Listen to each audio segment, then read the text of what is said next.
ये किसी भाई साहब ने ये पूछा है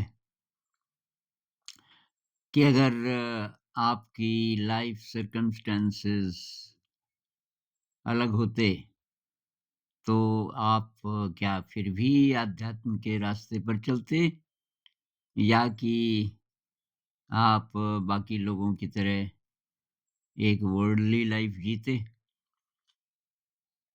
और आगे उन्होंने बोला है कि मेरे लिए दुविधा है, मैं अंदर से तो ये जो सांसारिक चीज़ें हैं, इनकी बहुत डिज़ायर है, सांसारिक सुख सुविधाएँ, धन दौलत इत्यादि और ये जो अध्यात्म है, इसका भी आकर्षण है, तो मैं डिवाइडेड हूँ। तो भई इसमें सर्कमस्टेंसेस का कोई रोल नहीं है। तो वही बात हुई ना कि एक प्रेमी था, तो प्रेमिका को कहने लगा कि देख डार्लिंग मैं तेरे लिए ना चाँद ताड़े तारे तोड़ के ला सकता हूँ और तेरे लिए मैं ये कर सकता हूँ, वो कर सकता हूँ। तो उसने कहा अच्छा कल आओगे मिलने? यार कि बारिश ना हो तो। बारिश नहीं होगी तो मैं ज़रूर आऊँगा मिलने। तो मतलब एक ज़रा-सी बारिश उसको रोक सकती है और इधर बोल रहा है कि मैं तेरे लिए ये भी कर सकता हूँ, वो भी कर सकता हूँ। जब अंदर आपकी प्रबल इच्छा हो कुछ करने की तो आपके सामने कोई बाधा नहीं होती। क्योंकि असली बात है मन, मन को जैसा बना लो। बुद्ध कहते हैं ना मनो पुब्बंगमा धम्मा मनोसेट्ठा मनोमया। मन श्रेष्ठ है और जैसा आपका मन है तब वैसे आप देखते हैं, वैसे आपकी दुनिया है, वैसे आप फैसले लोगे। तो आपने शायद मेरी लाइफ़ स्टोरी की वीडियोज़ नहीं देखे होंगे क्योंकि कौन-सी सर्कमस्टेंसेस अध्यात्म में ले जाती हैं। तो कुछ लोग सोचते हैं कि जो वर्ल्डली लाइफ़ में सक्सेसफुल नहीं होते, अच्छी जॉब नहीं मिलती, तो मेरे साथ तो उल्टा हुआ एमए करते ही मुझे लेक्चरशिप की जॉब मिल गई और जो कि मुझे बेस्ट वही मिल सकता था, एमए इंग्लिश किया हुआ था। कॉम्पिटिटिव एग्ज़ाम में मेरा बिल्कुल इंटरेस्ट नहीं था, तो एमए जैसे ही मेरी हुई मुझे तो लेक्चरशिप मिल गई और प्रिंसिपल बहुत ज़्यादा मेरे प्रति पता नहीं क्यों बहुत मुझे प्यार करने लगे और कहने लगे कि अब कुरुक्षेत्र यूनिवर्सिटी से तुम ये एमफ़िल कर लो और कि मैं उनको जानता हूँ हेड ऑफ़ द डिपार्टमेंट वग़ैरह, हफ़्ते में 1 बार चले जाना 1-2 दिन और 1-2 दिन यहाँ छुट्टी कर लेना। वो अटेंड कर लेना क्लास हफ़्ते में ज़्यादातर कि 1 ही दिन वैसे तो और बस तब पक्की नौकरी आपकी ये नौकरी पक्की हो जाएगी। तो ऐसी परिस्थिति में और फिर घरवाले बहुत खुश, रिलेटिव्स बहुत खुश और मेरे लिए लड़की ढूँढने लगे कि अब इसकी शादी करेंगे क्योंकि ये तो लेक्चरर बन गया कॉलेज में। और तो इन सर्कमस्टेंसेस में ये अध्यात्म की तलाश कहाँ से आ गई? तो अध्यात्म भई वो तो है, नहीं है तो नहीं है। लेकिन है तो कोई बाधा नहीं। तो ये लेक्चररशिप है, ये हो जाएगा, पक्का हो जाएगा वगैरह-वगैरह ये सब तो मुझे नाटक लगा। क्योंकि मैंने तो ठाना हुआ था कि ये सब भी नहीं करना मुझे। लेकिन अभी अभी वो टाइम आया नहीं था। मैं अपॉर्च्युनिटी की तलाश कर रहा था कि जाना कहाँ है, ये डिसाइडेड नहीं था। तो उसके बाद मुझे गीतांजलि मिली। 2 चीज़ें एक साथ हुई और दोनों ने मेरी मदद की। क्योंकि जब आपकी बहुत ज़्यादा प्रगाढ़ जिज्ञासा होती है ना, तब आपको मदद मिलती है। यूनिवर्स आपकी हेल्प करता है। तो एक तो खालिस्तान मूवमेंट शुरू हो गया था और मैं जिस शहर में था वहाँ हिंदू ज़्यादा थे और सिख कम थे। शायद आपको पता हो खालिस्तान जब सिख लोग अलग देश माँग रहे थे। देश, स्टेट नहीं, देश अलग। तो स्वर्ण मंदिर में काफ़ी उन्होंने हथियार वगैरह जमा कर लिए थे। तो स्वर्ण मंदिर में काफ़ी लड़ाइयाँ हुई और तो काफ़ी लोग मारे गए। तो वहाँ आए दिन ऐसा होता रहता था पंजाब में कि कर्फ्यू लग गया साहब, वहाँ के शहरों में और तो वहाँ हिंदू लोगों की जान खतरे में होती थी और तब उसका रिएक्शन होता था। इस शहर में जहाँ मैं था, क्योंकि वहाँ सरदार लोग कम थे, हिंदू ज़्यादा थे, तो वहाँ सरदार लोगों की ज़िंदगी खतरे में थी। तो एक तो वो माहौल था, जिससे मुझे लगा कि यार ये क्या हो रहा है? ऐसे में नहीं रहना चाहिए मुझे। मतलब डर नहीं पर एक तरीके से अंदर ही अंदर मुझे लगा कि ये ऐसे माहौल में क्यों जीना है? और मुझे गीतांजलि मिली, रवीन्द्रनाथ टैगोर जी की गीतांजलि मिली इंग्लिश में और उन पोएम्स को पढ़ कर के बस मैं भाव विभोर हो गया। पर मुझे ये पता नहीं था कि ये जगह जो शांति निकेतन है अभी कि नहीं है? क्योंकि टैगोर जी की तो डेथ हो गई थी, बहुत पहले शायद 41 में। तो मैं अब लेक्चरर तो बन ही गया था, तो मैं काफ़ी सारे पैसे लेके चंडीगढ़ गया और एक बड़ी किताबों की दुकान, जितनी टैगोर जी पे किताबें थी, उनकी किताबें या उन पर किसी ने लिखी, तो मैं बायोग्राफ़ी ढूँढा, शांति निकेतन का इतिहास ढूँढ रहा था कि किसी ने एक मिली, कृष्ण कृपलानी जी की बायोग्राफ़ी। उसमें 62 सन 62 तक का इतिहास था। तो उसमें था कि वो विश्व भारती यूनिवर्सिटी बन चुका था, शांति निकेतन। तो मैंने कहा यूनिवर्सिटी, आज़ाद भारत में जो यूनिवर्सिटी भारत के आज़ाद होने के बाद बनी तो होगी।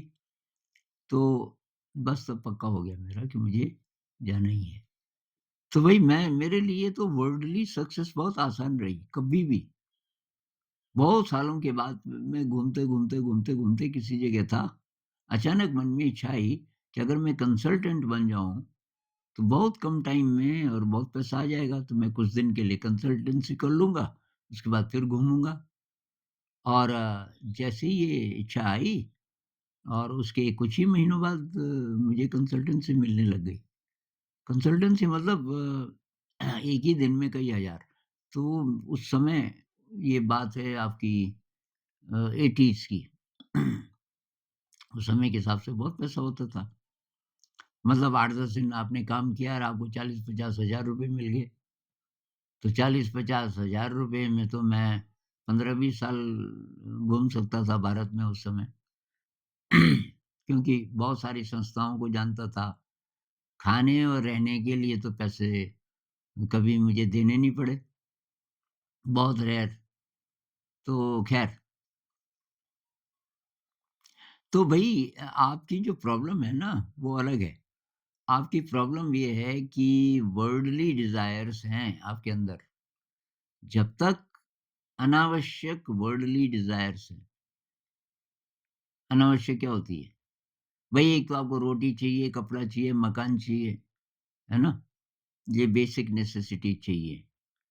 ये अगर हैं आपके पास, कोई छोटी-मोटी जॉब है, उससे ये पूरा हो जा रहा है, आपका भी, आपके परिवार वालों का भी। उसके अतिरिक्त अगर आपके डिज़ायर्स हैं कि ज़रा ज़्यादा पैसा हो, ज़्यादा ऐश ये आराम हो ज़िंदगी में, ज़्यादा महँगी कार हो, ज़्यादा बड़ा मकान हो, तो ये संसार खींच रहा है आपको तो फिर असली अध्यात्म का टेस्ट अभी लगा नहीं, क्योंकि लगा होता तो इन चीज़ों में आपको फालतू वैल्यू लगती ही नहीं। भई अगर आपको कार में कितनी भी सुंदर हो दुनिया की कार, लेकिन आपको ज़रूरत नहीं है। मान लीजिए ये आपका घर है और आपको कहीं बहुत दूर नहीं जाना पड़ता, आपका ऑफ़िस भी बहुत नज़दीक है, 5 मिनट पैदल चल के आप जा सकते हो। आपका मार्केट प्लेस भी सब नज़दीक है। कभी-कभी कहीं दूर जाना हो तो ये बहुत बढ़िया जीप वग़ैरह ये मतलब ये हायर्ड कारें मिल जाती हैं, तो आपको क्यों चाहिए वो? मतलब कोई एक्चुअल ज़रूरत आपको कार की नहीं है। फिर भी आप वो लेना चाहते हो क्योंकि वो स्टेटस का सिंबल है। अगर स्टेटस के लिए आप कुछ भी कर रहे हो, तो आप संसार में लिप्त हो, फिर आध्यात्म बहुत दूर है आपसे। कबीर साहब कहते हैं ना, जब तक नाता जगत से तब तक भक्ति न होए। जगत से नाता यानी कि as long as you are psychologically dependent on the world, जब तक आप साइकोलॉजिकली दुनिया पे निर्भर हो, तब तक आप आध्यात्म में आगे नहीं बढ़ सकते। आपने वो कहानी सुनी है सरस्वती और लक्ष्मी की? बहुत सिंबॉलिक कहानी है। कहानी ये कहती है कि 2 देवियाँ हैं, आप जानते ही हैं। लक्ष्मी जो है वो धन की देवी है, सरस्वती ज्ञान की देवी है, असली ज्ञान। ज्ञान शब्द का मतलब होता था जानना, स्वयं को जानना, असली मीनिंग ये था। तो जो व्यक्ति लक्ष्मी के पीछे जाता है, दोनों देवियाँ आती हैं कि हाँ बेटा, तू मेरे साथ आएगा कि उसके साथ जाएगा? तो लक्ष्मी के पीछे-पीछे जो चला गया, सरस्वती को छोड़ दिया। आत्मज्ञान के रास्ते को छोड़कर जो धन के रास्ते पर चलना शुरू कर देता है, तो सरस्वती तो उससे रूठ जाती है। सरस्वती तो अब गई, तो उसको आत्मज्ञान, ये जो अध्यात्म का रास्ता है, ये तो बहुत दूर हो गया। और अब लक्ष्मी को पता है कि तुम तो गुलाम हो गए, तो लक्ष्मी आपको अब जैसे-जैसे रास्तों से ले जाएगी, उधर ही जाना पड़ेगा आपको। तो लक्ष्मी दलदल से जा रही है, काँटों से जा रही है, भयंकर रेगिस्तानों से जा रही है जहाँ पानी नहीं है। अब लक्ष्मी तो, उसका तो कुछ नहीं बिगड़ता ना, उसकी तो एस्ट्रल बॉडी है। लेकिन आप तो लहूलुहान हो रहे हो भूखे-प्यासे पैसे के चक्कर में। लेकिन तो फिर मतलब आपकी ज़िंदगी ऐसे ही कटेगी। पैसा मिलता रहेगा, पैसा आप जोड़ के बढ़ा भी सकते हो, अंदर से दुखी, अंदर से खाली और मरते समय एकदम व्याकुल, कुछ नहीं। अगर आप सरस्वती को चुनें, सरस्वती को बोलें कि सरस्वती माता, मुझे तो आपके साथ जाना है। तो सरस्वती कहती है पैसा नहीं है इस रास्ते पे, लक्ष्मी को तो तुम छोड़ रहे हो कि कोई बात नहीं। तो जो ज्ञान के मार्ग पर चलता है सरस्वती के पीछे, तो कहते हैं कि लक्ष्मी उससे जलने लगती है। लक्ष्मी उसको कहती है कि हैं इसकी ये हिम्मत, तो पैसा-फूसा की कोई कदर नहीं ये कर रहा है, ज्ञान चाहिए इसको। तो वो उसको प्रलोभन देती है, उसको टेम्प्ट करेगी बार-बार। मतलब वो उसके पीछे, ये आदमी सरस्वती के पीछे जा रहा है, तो लक्ष्मी इस आदमी के पीछे-पीछे वो लेती है और उसको टेम्प्ट करती है कि देख, ये इतना सोना है मेरे पास, ये है, ये ले ले, वो ले ले, वो ले ले। आप बोलोगे चाहिए नहीं, मेरी ज़िंदगी ठीक चल रही है और ज़िंदगी हमेशा ठीक चलेगी। आपको कभी भी ऐसा भाव नहीं आएगा कि काम ही नहीं चल रहा है। तो मेरी ज़िंदगी भई ऐसी रही। मुझे कभी पैसे की कमी महसूस नहीं हुई। मैं वर्ल्डली लाइफ़ में बहुत ज़्यादा सक्सेसफुल हो सकता था। मैं करोड़ों-करोड़ों कमा सकता था। अभी भी मैं अगर बता दूँ लोगों को मैं कहाँ रह रहा हूँ और ये लोगों से संपर्क करूँ और ये मुझे टीचर्स ट्रेनिंग यही काम आता है ज़्यादा तो। तो मैं बोलूँ भाई मैं टीचर्स की ट्रेनिंग करूँगा, अपने देश के भी, विदेशों के भी, तो यहाँ तो भीड़ लग जाएगी और इतना पैसा। मैं नहीं चाहता वो डिस्ट्रैक्शन, क्योंकि क्या करना है पैसे का? अब स्कूल चलाने के लिए हो ही रहा है, सब जुगाड़ अपने आप हो रहा है। उसके लिए मुझे ज़रूरत नहीं कुछ करने की। तो भाई साहब, अगर आध्यात्म की आपकी तलाश है, तो सर्कमस्टेंसेस पे डिपेंड मत करो। अगर आपकी वर्ल्डली डिज़ायर्स, अब जवानी में होता है कुछ करने की तो मेरे में भी थी कि मैं क्या कर सकता हूँ। जैसे कंसल्टेंसी, तो उसका केवल पैसा नहीं था, ये भी था कि क्या मैं इस काबिल हूँ? और जैसे ही मुझे कंसल्टेंसी मिलने लग गई, मैंने बहुत कम दिन किया उसको। मैंने कहा इसमें मुझे रस नहीं आ रहा है। पैसा है इसमें, कभी-कभी कर लूँगा, जब पैसे चाहिए होंगे, लेकिन वैसे नहीं। उसी तरह टीचर्स ट्रेनिंग में भी बहुत पैसा आने लगा बाद-बाद में, तो वो भी मैंने फिर बाद में बंद कर दिया क्योंकि बहुत ज़्यादा काम आने लगा। मैंने कहा, "ना भाई, मैं अवेलेबल नहीं हूँ।" तो वही बात है भई, आप डिवाइडेड इसलिए हैं कि वर्ल्डली डिज़ायर्स भी हैं और ये भी है और बेसिकली ये आपके मन के अंदर है। जो आप कह रहे हो ना कॉन्फ्लिक्ट है, इधर जाऊँ कि उधर जाऊँ, ये कॉन्फ्लिक्ट मन के अंदर है, बाहर नहीं है। बाहर आप जो कर रहे हो करते रहो, साथ-साथ आप ये ध्यान साधना करते रहो, प्रॉब्लम क्या है? और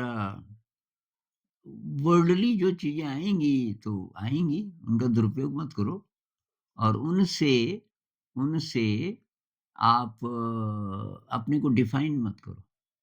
मान लीजिए कि कोई बढ़िया जॉब मिल गई, बहुत ज़्यादा पैसा आने लगा, तो आप सोचने लगे मैं बड़ा आदमी हो गया, वहाँ से गड़बड़ होती।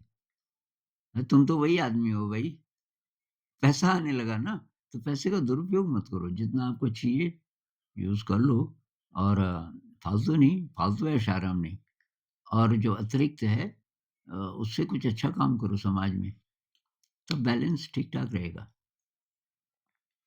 अब मुश्किल ये है कि वैल्यू सिस्टम बचपन से ही हमारा गड़बड़ हो जाता है। पेरेंट्स भी धक्का देते हैं। इस मामले में मैं लकी रहा। आप कह सकते हैं कि आपको ये वाले संस्कार ये नहीं मिले कि करियर बनाना है, ये करना है, वो करना है। ये बात तो सही है। बचपन से किसी ने मेरे मन में कभी नहीं डाला कि तुझे बहुत पैसे कमाने हैं, बड़ा जॉब करना है। और मुझे कोई पूछता था, "तू क्या बनेगा बड़ा होके?" मैं बोलता था, "मैं साधु बनूँगा।" किसी भी उम्र में, एकदम छोटा था तो मैं साधुओं से बहुत फ़ैसिनेटेड उनकी टोलियाँ आती थी गाँव में, अगर मैं घर में अकेला हूँ, तो माँगने आते थे ना अनाज वग़ैरह तो मैं बहुत सारा दे देता था। बाद में माँ डाँटती थी, "ये इतना-इतना देगा तू इनको, तो ये तो आते ही रहते हैं।" तो अब उनकी लाइफ़ मुझे बहुत रोमांटिक लगी कि ये सब अनाज-वनाज माँग के अगर शाम का टाइम है तो एक मंदिर है गाँव के थोड़ा दूर हमारे और वहाँ पानी का स्रोत है नेचुरल। छोटा-सा झरना नेचुरल, वहाँ वो खाना बनाते थे। तो मैं उनको देखने ज़रूर जाता था और पानी के बहाने कोई छोटा-सा बर्तन छोटा था ना, कोई छोटा-सा बर्तन लेके कि माँ मैं पानी लेके आता हूँ। तो अभी अंधेरा नहीं हुआ तो माँ बोलती ठीक है और देखता था वहाँ लकड़ी जल रही है, उनका खाना बन रहा है, 4-5 जोगी बैठे हुए हैं और सुबह फिर चल देते थे वो। मैंने कहा यार ये है ज़िंदगी। तो वो जो सिम्प्लिसिटी है कोई एक जगह से बंधे नहीं हैं और एकदम निश्चिंत हैं, ऐसा लाइफ़स्टाइल बचपन से इसका आकर्षण था मुझे और माता-पिता ने कभी प्रेशर नहीं डाला कि तू तुझे बड़ा आदमी बनना है, तुझे पैसे कमाने हैं, कभी नहीं। तो भई अब आपकी ज़िंदगी है और आपका मन है, किधर जाना चाहते हो? एक ही ज़िंदगी है। अगर आपको लगता है कि वर्ल्डली डिज़ायर्स बहुत ज़रूरी हैं, आजकल तो वही दौड़ है, तो जिनके पास बहुत सारा पैसा है ना, उनकी ज़िंदगी देख लो अगर देख सको ज़रा नज़दीक जाके। अंदर से बहुत दुखी हैं, रेस्टलेस हैं, अतृप्त हैं और बोल भी नहीं सकते। अब अरबपति, खरबपति है, कई मिलें चल रही हैं। वो बोल दे कि मैं तो बहुत ज़्यादा अतृप्त हूँ, इससे कुछ नहीं मिला मुझे। कैसे बोले? ये क्या बेइज़्ज़ती का सवाल है, सारी ज़िंदगी काट दी पैसा कमाने में। तो बहुतों को तो रियलाइज़ेशन होती ही नहीं कि ये दौड़ ही गलत है, ऐसे ही मर जाते हैं। कैटरपिलर ही मर जाते हैं, वो तितली नहीं बन पाते। तो भाई तितली बनना है तो ककून बनाओ। ये ये कैटरपिलर की जो तलाश होती है, हरी-हरी पत्तियाँ कहाँ ज़्यादा होंगी, मैं कब वहाँ पहुँचूँ, वहाँ बहुत हरियाली है, खूब खाऊँ। ये नहीं, आकाश की तरफ देखो। कब मैं तितली बनूँ, कैसे बनूँ? कैसे मैं उड़ान भरूँ? और तब आपको अवसर मिलेंगे। और डायरेक्शन मिलेगी। नमस्कार।